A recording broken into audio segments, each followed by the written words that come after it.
তো আমি পৌঁছে গেছি আজকে কলকাতার এয়ারপোর্ট এরিয়াতে। আপনাদেরকে এয়ারপোর্টের আপডেট এই ভিডিওতে দেখাবো না, বাট এয়ারপোর্ট মেট্রো স্টেশনের একটা ছোট্ট ট্যুর আপনাদেরকে এই ভিডিওতে দেখাবো। তো মেট্রো স্টেশনে ঢোকার আগে ওপরটা একটুখানি দেখে নিন যে ওপরে কেমন কাজ চলছে। বেশ ভালোই কনস্ট্রাকশন স্পিড রয়েছে। যেখান থেকে আমরা এন্টার করব সাবওয়েজগুলো সেইগুলি তৈরি করা হচ্ছে। তো এইখানে একটা এন্ট্রেন্স দেওয়া হয়েছে just beside the airport terminal. এই মেট্রো স্টেশনটি বলে রাখি আপনাদেরকে ইয়েলো লাইন অফ কলকাতা মেট্রোতে আসে, যেটা নোয়াপাড়া বারাসাত লাইনের মধ্যে আসে। এবং এই মেট্রো স্টেশনটি হতে চলেছে একটা ইন্টারচেঞ্জ মেট্রো স্টেশন। এবং আমরা বুঝতে পারছি যে এই যে এন্ট্রেন্সটা সেইটা খুবই গুরুত্বপূর্ণ একটা এন্ট্রেন্স হবে। তো এখানে দুপাশেই এসকেলেটার্স দেওয়া রয়েছে, মাঝখানে সিঁড়ি রয়েছে যেটা দিয়ে নেমে যাচ্ছি আমি, এবং নিচে নেবেই ভেতরে একটা লম্বা করিডোর রয়েছে। দেখুন এখানটা কি সুন্দর লাগছে, লাইটস সব জ্বালানো রয়েছে এবং কালার্সটা পুরো একেবারে সাটেল কালার চুজ করা হয়েছে। তো চলুন সোজা যাচ্ছি, সোজা গিয়ে দেখাই আপনাদেরকে কেমন দেখতে লাগছে। এই জায়গাটার ফ্লোরিংয়ের কাজও অলমোস্ট কমপ্লিট আমি দেখতেই পারছি। সোজা এই যে সিঁড়িটা উঠে যাচ্ছে, এইটা উঠছে হচ্ছে যে ওল্ড টার্মিনালের পার্কিংটা সেইখানটায়। তো এইখান থেকে বেরোনোর সময় বেরোবো, আপনাদেরকে তখন দেখিয়ে দেবো। এবং এর আগের ভিডিওতে মানে প্রি ট্রায়াল রানের ভিডিওতে আমি দেখিয়েছিলাম যে আরও একদিক থেকে এক্সিট নেওয়ার রয়েছে।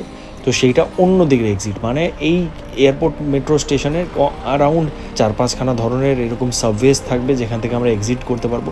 তো চলুন বাঁ দিকেই যাই, কনকোর্সের দিকে গিয়ে দেখি। আমার মনে হয় এই জায়গাগুলিতেই থাকতে চলেছে হচ্ছে যে টিকিট ভেন্ডিং মেশিনসগুলো, সেইগুলি যেখানে আমরা টিকিটস আর বলতে পারি স্মার্ট কার্ডস পাঞ্চ করে ভেতরে মেট্রোর দিকে এগোতে পারবো। খুবই সিম্পল রাখা হয়েছে মেট্রো স্টেশনটিকে, বেশি ফ্লোরসও নেই, বেশি ডেপথও নেই, বাট নিচে প্ল্যাটফর্মস অনেকগুলি রয়েছে, 4টে লাইন। আমি যেমনটা এর আগের ভিডিওতে দেখিয়েছিলাম, মাঝখানে একটা মেন আইল্যান্ড প্ল্যাটফর্ম এবং দুদিকে লেফট সাইড রাইট সাইডে প্ল্যাটফর্ম রয়েছে যেখান থেকে আমরা মেট্রোজ অ্যাক্সেস করতে পারবো। তো যেমনটা আগের ভিডিওতেই বলেছিলাম যে রাইট সাইডের দুটি লাইন থেকে ইয়েলো লাইন অপারেট হবে, যেটা নোয়াপাড়া থেকে চলে যাবে হচ্ছে বারাসাতের দিকে, এবং লেফট সাইডের দুটি লাইন থেকে অরেঞ্জ লাইন অপারেট হবে, যেটা নিউ গড়িয়া থেকে আসবে এয়ারপোর্ট পর্যন্ত, এবং এয়ারপোর্ট থেকে সেটা কন্টিনিউ করতে পারে বারাসাতের দিকে। তো মেন প্ল্যাটফর্ম লেভেলেরও কাজ দ্রুত গতিতেই এগোচ্ছে, যেমনটা দেখতেই পাচ্ছেন। সবাই কাজে ব্যস্ত, ইলেকট্রিক্যালসের কাজ আরম্ভ হয়ে গেছে, সিলিংয়ের কাজ আরম্ভ হয়ে গেছে, এবং ফিনিশিং টাচেরও কাজ খুব শীঘ্রই আরম্ভ হয়ে যাবে। লাইন পাতা অলরেডি হয়ে গেছে, যেমনটা দেখতেই পেরেছিলেন। মেট্রো চলে এসছে এই পর্যন্ত, এবং মেট্রো কর্তৃপক্ষ এটাও চাইছে যে মার্চ 2025-এ তারা এই নোয়াপাড়া থেকে এয়ারপোর্ট পর্যন্ত, আর বলতে পারি জয় হিন্দ মেট্রো স্টেশন পর্যন্ত অপারেশনস আরম্ভ করে দিতে।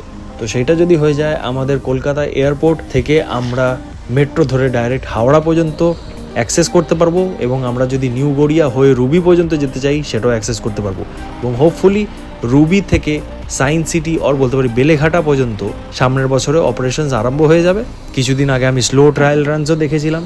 তো হোপফুলি অরেঞ্জ লাইনও বেলেঘাটা পর্যন্ত অপারেশনাল হয়ে যাবে।